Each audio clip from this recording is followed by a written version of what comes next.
Hello friends, आज की इस वीडियो में हम समझेंगे कि किसी भी प्लॉट का एरिया कैसे कैलकुलेट करते हैं। दोस्तों, जनरली हमारे पास तीन टाइप की शेप हमें देखने को मिलती हैं। एक तो रेक्टेंगल हुआ, रेक्टेंगल हो सकता है। दूसरी स्क्वायर हो सकती है जिसकी दोनों साइड इक्वल होती हैं, उसको स्क्वायर कहते हैं। तीसरा होता है इरेगुलर शेप। इनमें से जो स्टार्टिंग के दो हैं, रेक्टेंगल और स्क्वायर, इनका बहुत आसान है कैलकुलेट करना, लेकिन इसका थोड़ा डिफिकल्ट हो जाता है कैलकुलेट करने में। तो सबसे पहले हम समझेंगे रेक्टेंगल के बारे में। दोस्तों, इसका एक फॉर्मूला हम बहुत ही नॉर्मली हम जानते हैं। तो यदि एरिया की बात करें, वो होता है लेंथ इनटू ब्रेथ। दोस्तों, क्या होता है? Length into breadth. अब इसी फॉर्मूले को यूज करके इस प्लॉट का एरिया हम कैलकुलेट करने वाले हैं। लेंथ क्या है इसमें? लेंथ हमें 30 फीट है दोस्तों। ब्रेथ क्या है? 15 तो इसकी कैलकुलेशन करने के बाद कितना आया? 450 स्क्वायर फीट।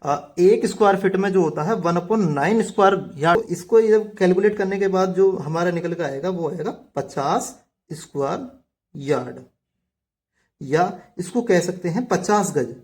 क्या कह सकते हैं दोस्तों? 50 गज। ये इसका निकल कर आएगा। अब बात करते हैं स्क्वायर की। ये बहुत आसान होता है। तो इसका एरिया लेंथ इंटू लेंथ, क्योंकि दोनों साइड इसकी इक्वल है। इस साइड की बात करें ये भी 20 है, इस साइड की बात करें ये भी 20 है। तो इसका जो एरिया निकल के आएगा हमारा 20 × 20। फिर उसके बाद कितना हो जाएगा? 400 स्क्वायर फीट। लेकिन हमें तो गज में निकालना है, तो गज के लिए हम क्या करेंगे? वही सेम कंडीशन अप्लाई कर देंगे, 1/9 स्क्वायर यार्ड। ठीक है। अब इसको कैलकुलेट कर लेते हैं। दोस्तों, कैलकुलेट होने के बाद ये कुछ जो हमारा बनकर आती है वैल्यू 44.45 स्क्वायर यार्ड, ये आती है। मतलब 44 गज के आसपास का इसका एरिया है। अब बात करते हैं इरेगुलर से। इसके मेथड तो बहुत सारे होते हैं, बट हमें जो पिक करना है, सबसे आसान वाला मेथड हमें पिक करना है दोस्तों। आसान वाला मेथड कौन सा है दोस्तों? उसके लिए हम फॉर्मूला याद करना पड़ेगा हमें। बहुत आसान फॉर्मूला है।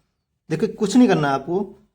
इसकी जो लेंथ है, ये L1 है, ये L2 है, मतलब ये 25 है। मतलब L1 L2, मतलब इनमें दोनों वेरिएशन देखने को मिलेगा। मान लीजिए ये 25 है, ये 24 भी हो सकता है, 26 भी हो सकता है, मतलब प्लस माइनस हो सकता है। तो ऐसी कंडीशन में क्या करते हैं, क्योंकि ये प्रॉपर रेक्टेंगल तो है नहीं। अब रेक्टेंगल नहीं है तो उसका हम ये तो लगा नहीं सकते लेंथ इंटू ब्रेथ। हमारे पास एक फॉर्मूला है जो L1 + L2/2। मतलब क्या करना हमें? जो ये लेंथ दे रखी है ना, 25 और 26, इनका एवरेज कर देंगे इनटू। अब बात करते हैं ब्रेथ की। जैसे ये 20 है, ये 21 है, इनका एवरेज कर दो, B1 + B2/2। ठीक है दोस्तों। अब हम वैल्यू पुट कर देते हैं इसमें। L1 क्या हमारी 25 है, L2 क्या हमारा 26 है, /2 इंटू। अब B1 क्या हमारा? B1 दोस्तों क्या है? 20 है। B2 क्या हमारा? 21 है, /2। ये कितना हो जाएगा?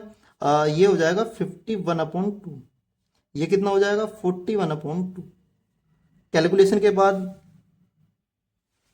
के बाद दोस्तों कुछ ये वैल्यू निकल आएगी 522.75 स्क्वायर फीट। बट ये स्क्वायर फीट में, हमें चाहिए स्क्वायर गज में। तो सेम फैक्टर है, इसको आप अप्लाई कर सकते हैं, ये आप याद रख लेना। अब मैं यही फैक्टर अप्लाई करूंगा, तो 1/9।